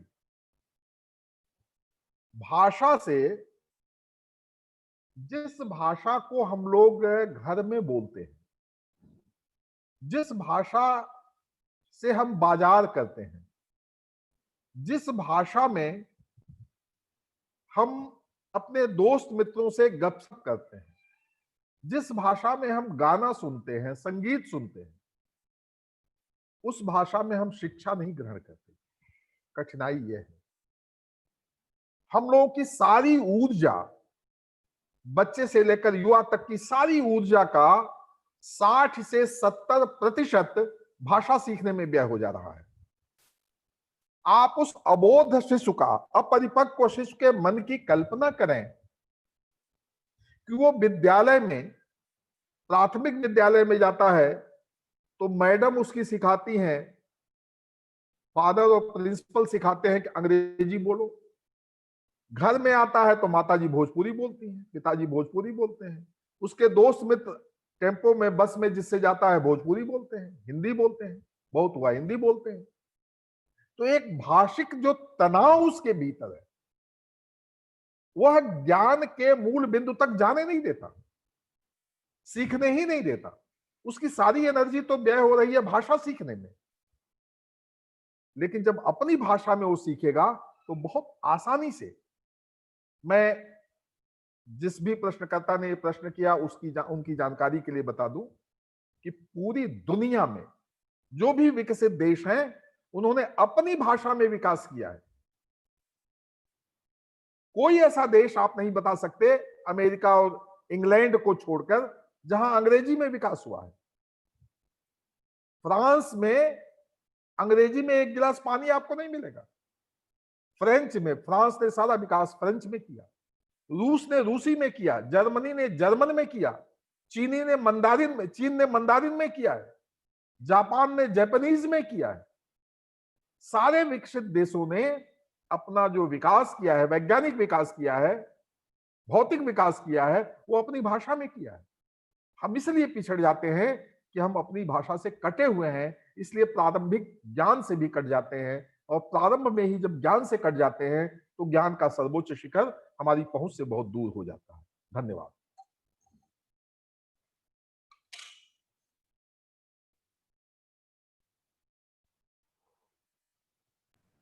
वीडियो ऑन करिए। मुख्य अतिथि के रूप में माननीय कुलपति सिद्धार्थ विश्वविद्यालय कपिलवस्तु जी द्वारा बड़े जो प्रश्न थे, अपेक्षित प्रश्न थे इस वेबिनार में, उनका आपने बड़े सरल ढंग से समुचित प्रश्नों का उत्तर आपने दिया। इस वेबिनार में आपका, इस प्रश्न काल में आपका बहुत बहुत धन्यवाद। चूंकि आपके पास समय नहीं है, इसलिए मैं चाहूँगा कि इस वेबिनार में मुख्य रूप से जुड़े हुए प्रोफेसर राजशरण शाही जी से आग्रह है कि आप जो अन्य प्रश्न आए हैं उन प्रश्नों का आपसे आग्रह है कि आप उन प्रश्नों का उत्तर देंगे। आपसे आग्रह है कि सर आपके पास यदि समय है तो मैं थोड़ा विदा लेना चाहता हूं। थैंक यू सर, आपका बहुत बहुत धन्यवाद। एक मिनट सर, बैठ जाइए, एक मिनट समय दे दीजिए सर।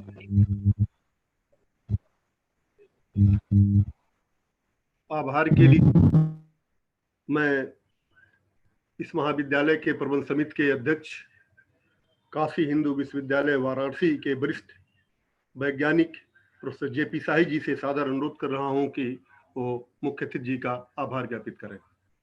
शाही जी।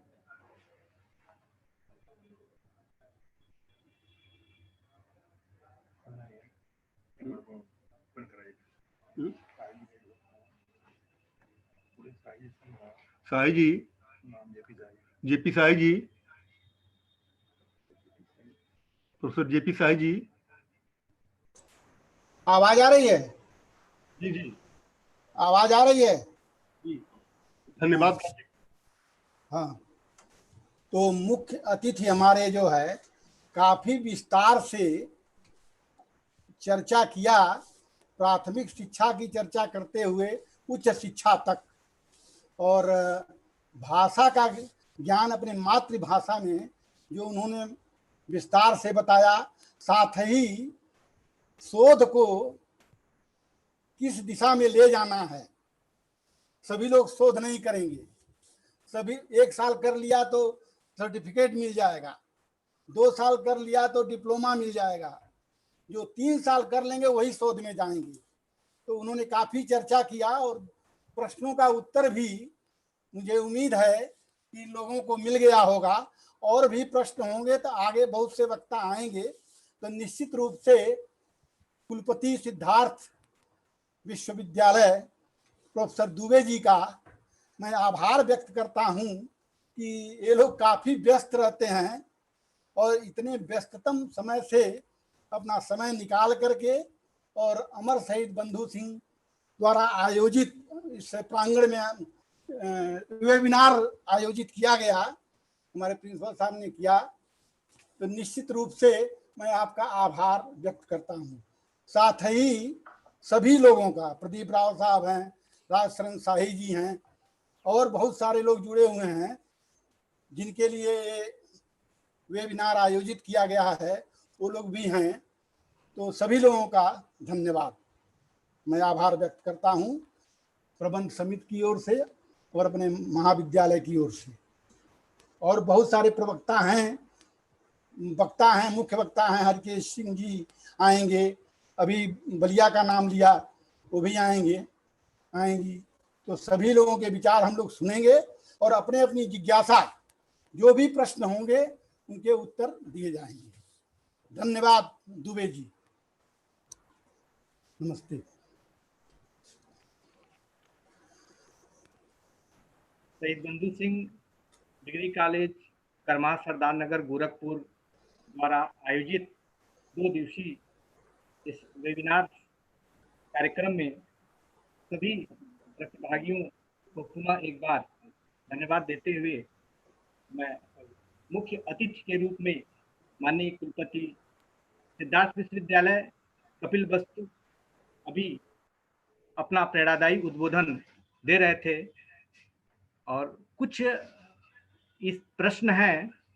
मैं चाहता हूं कि डॉक्टर राज शरण शाही बीएड विभाग दिव्यानाथ पीजी कॉलेज गोरखपुर, आपसे आग्रह है कि कुछ प्रश्न हैं, उन प्रश्नों का आप निराकरण करने की कृपा करें। चूंकि पूर्व कुछ प्रश्न थे माननीय कुलपति जी द्वारा उनका निराकरण किया गया। विश्वजीत सिंह जी ने एक सवाल किया है कि क्या आपको नहीं लगता कि सरकार शिक्षा को पूरी तरह से बाजार के हवाले कर रही है? पहले इस प्रश्न का सर एक सवाल और है, दोनों सवाल मैं जोड़ के आपसे कह रहा हूं। पहला फिर पुनः एक बार मैं दोहराना चाहता हूं कि विश्वजीत सिंह जी का सवाल है, क्या आपको नहीं लगता कि सरकार शिक्षा को पूरी तरह से बाजार के हवाले कर रही है? दूसरा प्रश्न है, डॉक्टर अविनाश प्रताप सिंह जी, राष्ट्रीय शिक्षा नीति कब से लागू होगी? अगर प्राथमिक शिक्षा से लागू होगी तो वर्तमान विद्यार्थी को इसका लाभ कैसे मिलेगा? इन्हीं प्रश्नों का आपको निराकरण करना है। सम्माननीय डॉक्टर राज शरण शाही जी से आग्रह है कि आप इन प्रश्नों का निराकरण करें। हाँ, हेलो, आवाज जा रही है मेरी? हेलो जी, आवाज आ रही है आपकी सर, आवाज आ रही है। अच्छा, एक तो पहले अभी जिन प्रश्नों का उत्तर दुबे जी दे रहे थे, थोड़ा उसको मैं और एक बात, अभी जो पिछला प्रश्न था कि भाषा को लेकर के जो चिंता व्यक्त की गई थी, पहली बार देश में एक ऐसी शिक्षा नीति आई है जिसने भाषा के समस्या का पूरी तरह से समाधान कर दिया। कोठारी कमीशन ने त्रिभाषा फार्मूला दिया, लेकिन पहली बार इस शिक्षा नीति में भाषा को लेकर के किसी एक भाषा को, अभी कस्तूरी रंगन जी का एक इंटरव्यू टाइम्स ऑफ इंडिया में निकला है, there would be no imposition of any language nor opposition to any language.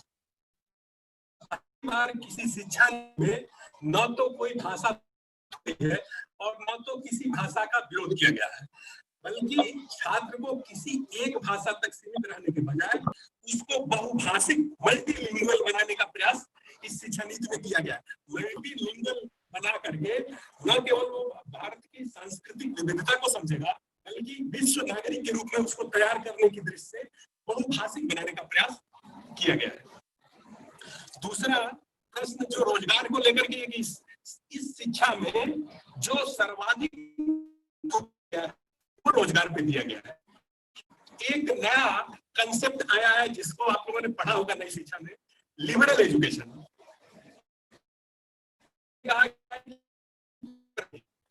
एक लिबरल एजुकेशन का बड़ा सेंटर खोला जाएगा और आर्ट्स में वो प्राचीन कलाएं, कादम्बरी ने बाणभट्ट में 64 कलाओं की चर्चा की है। इसी प्रकार से जो संगीत की कला है, नृत्य की कला है, या विभिन्न प्रकार की जो कलाएं हैं, उन कलाओं को व्यावसायिक प्रोफेशनलिज्म उसमें लाते हुए उनके लगातार संरक्षण और संवर्धन को एक विषय के रूप में, और न तो विषय ज्ञान के रूप में, बल्कि प्रयोग के स्तर पर ले जाने के लिए प्रशिक्षण की भी व्यवस्था। इसीलिए इस शिक्षा नीति की एक जो सबसे महत्वपूर्ण विशेषता है कि जो मल्टीपर्पज स्कूल या बहु माध्यम विद्यालय जिसकी कल्पना की गई है कि मल्टी डिसिप्लिनरी सेंटर खोले जाएंगे शिक्षा के, जिसमें परंपरागत विषयों के साथ साथ जो प्रोफेशनल कोर्सेज होंगे वो चलेंगे। पहले प्रोफेशनल कोर्सेज के अलग सेंटर होते थे, तो इसलिए अभी चुनौती की चर्चा हम लोग व्यावसायिक शिक्षा, जबकि अमेरिका में साउथ कोरिया में 85% शिक्षा तो क्यों? कक्षा 6 से ही शिक्षा के व्यवसायीकरण का प्रावधान किया गया है और न केवल पढ़ाने का प्रावधान किया गया बल्कि हर स्तर पर इंटर्नशिप को जोड़ा गया जो एक्सपीरियंशियल लर्निंग या व्यावहारिक ज्ञान छात्र शिक्षक ट्रेनिंग प्रशिक्षण प्राप्त करें, समाज में जाकर के प्रशिक्षण प्राप्त करें, जो उसके प्रोफेशनल्स हैं उनको बनाए, जो वो निपुण लोग हैं जो बढ़ई है, जो बुनकर है, उसको भी शिक्षण संस्थाओं में आमंत्रित करके और उसके कौशल का लाभ शिक्षण संस्थाओं को मिले, उसको शिक्षण करके उसके तो पहली बार शिक्षा को जैसे ही व्यवसाय करना, उसको रोजगार से। दूसरा जो प्रश्न मैं सुन पाया, नई शिक्षा नीति जिसकी अविनाश जी चर्चा की कब से लागू की जाएगी। नई शिक्षा नीति 2000 ये 20 वर्ष पूरे 20 वर्ष की योजना है, 2020 से ही लागू हो जाएगी, लेकिन चरणबद्ध ढंग से। अभी मानव संसाधन मंत्री ने कार्यक्रम में कहा कि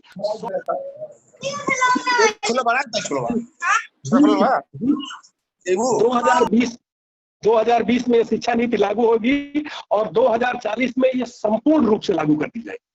और उन्होंने कहा कि ये मतलब इसको संकल्प के रूप में लेते हुए उन्होंने कहा कि 100 दिन का हम एजेंडा बनाएंगे, अगले 100 दिन में क्या क्या काम हम करेंगे और 100 दिन पर उसका एनालिसिस भी करेंगे, विश्लेषण भी करेंगे कि जो हमने तय किया था कि 100 दिन में किस काम को पूरा करेंगे वो पूरा हुआ कि नहीं, जो छूटा हुआ अगले 100 दिन में पूरा करेंगे और अगले 100 दिन का जो लक्ष्य है उसको भी उसके साथ पूरा करेंगे। तो इस प्रकार से 100 दिन के मतलब ये लॉन्ग टर्म प्लानिंग नहीं है, बल्कि छोटे छोटे माइक्रो प्लानिंग तैयार करके बड़े लक्ष्य को छोटे छोटे योजनाओं में विभाजित करके और उनका सतत मूल्यांकन और सतत निरीक्षण के द्वारा लगातार हर स्तर पर उसको लागू करने की योजना इसमें सुनिश्चित की गई है। एक दूसरा प्रश्न वो था, शायद मैं ठीक से सुन नहीं पाया हूँ। Hello hello hello hello hello दूसरा प्रश्न है सर, अनिल जी का प्रश्न एक दूसरा रिपीट कर देता। दूसरा प्रश्न मैं रिपीट कर रहा हूँ सर, ये डॉक्टर अविनाश प्रताप सिंह जी का है। राष्ट्रीय शिक्षा नीति कब से लागू होगी? अगर प्राइमरी एजुकेशन से लागू होगी तो वर्तमान विद्यार्थी को इसका लाभ कैसे प्राप्त होगा? सर आवाज जा रही है? हेलो, आवाज जा रही है सर? इसका उत्तर शाही जी दे चुके हैं इस प्रश्न का, इसके अलावा प्रश्न पूछ रहे हैं, इस प्रश्न का उत्तर दे चुके हैं। इसके अलावा भी कोई प्रश्न नहीं किया है। इसके पहले वाला प्रश्न जो पूछा उसमें एक अविनाश जी का जो आपने पूछा उसका उत्तर इसके पहले प्रश्न इसके पहले वाले रिपीट करिए। मैं सुन नहीं पाया। हाँ ये सर विश्वजीत सिंह जी का है सवाल, क्या आपको नहीं लगता कि सरकार शिक्षा को पूरी तरह से बाजार के हवाले कर रही है? जी जी जी, ये बिल्कुल बिल्कुल ठीक बात है। देखिए इस प्रश्न का भी बहुत ही बारीकी से और बहुत प्रमुखता से इस शिक्षा नीति में उत्तर दिया गया है। पहली बार मैंने अपने प्रास्ताविकी में भी ये चर्चा किया था कि 1990 में जब व्यावसायिक शिक्षा का बाजारीकरण, अर्थव्यवस्था का ग्लोबलाइजेशन हुआ, तो ग्लोबलाइजेशन के साथ शिक्षा की संकल्पना में परिवर्तन हुआ और भारत में शिक्षा को एक पायस मिशन माना गया था। वो पहली बार 1990 में सरकार के डॉक्यूमेंट में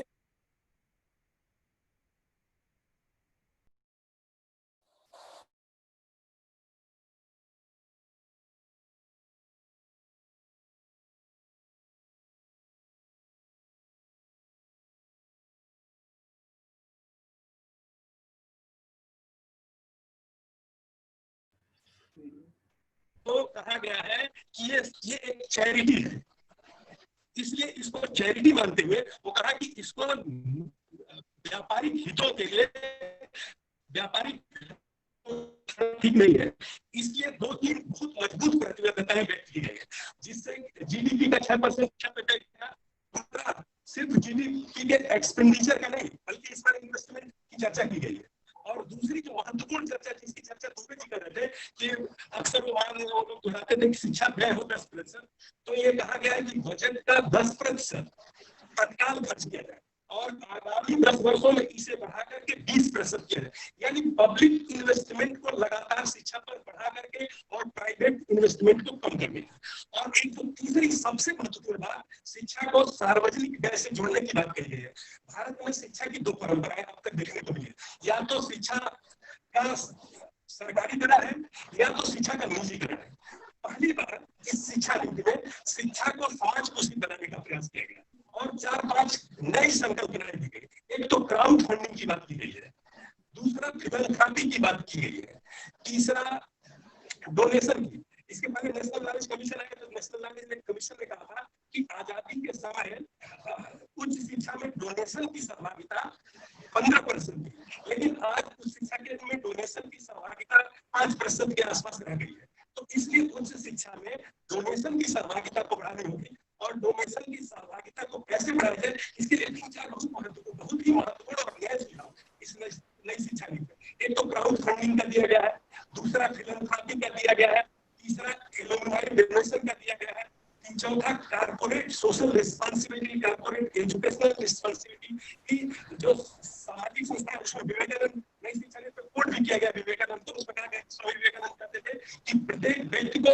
अपनी आजीविका का 20% समाज सेवा पर जरूर खर्च करना चाहिए। तो शिक्षा को एक सोशल गुड मानते हुए या सोशल सर्विस मानते हुए प्रत्येक व्यक्ति का ये दायित्व, इसलिए निजी निवेश और सार्वजनिक निवेश से एक डाइवर्जन और एक नया संप्रदाय देखने को, इस शिक्षा को समाज पोषित बनाने का, सामाजिक सहभागिता शिक्षा में बनाने का प्रयास किया गया है। निश्चित रूप से सामाजिक सहभागिता से शिक्षा का बाजारीकरण या शिक्षा का व्यापारीकरण रुकेगा। भारत में जो नालंदा विश्वविद्यालय था वो शिक्षा के जो बड़े केंद्र थे सब समाज पोषित थे, समाज के सहयोग से चलते थे। और समाज पोषित बनाने का एक दूसरा बड़ा कारण ये है कि जो स्वायत्तता की बात कही है, शिक्षा जब समाज पोषित होगी तो शिक्षा ज्यादा स्वायत्त भी होगी। हेलो हेलो हेलो हेलो हाँ जी, बहुत बहुत ये अगले कार्यक्रम जो इसमें होना है इस वेबिनार में, उसमें 3:20 पर मुख्य वक्ता है प्रोफेसर हरकेश सिंह जी, माननीय पूर्व कुलपति जयप्रकाश विश्वविद्यालय छपरा बिहार। 12 अगस्त को 10:15 पर शुरू होगा, जब मुख्य वक्ता प्रोफेसर उत्पल पांडे जी, माननीय विद्यालय बलिया उत्तर प्रदेश, और चौथा सत्र होगा 3:20 पर 12 तारीख को 3:20 मिलेंगे प्रोफेसर श्री प्रकाश मणि त्रिपाठी, इंदिरा गांधी जनजातीय केंद्रीय विश्वविद्यालय अमरपुर। ये होगा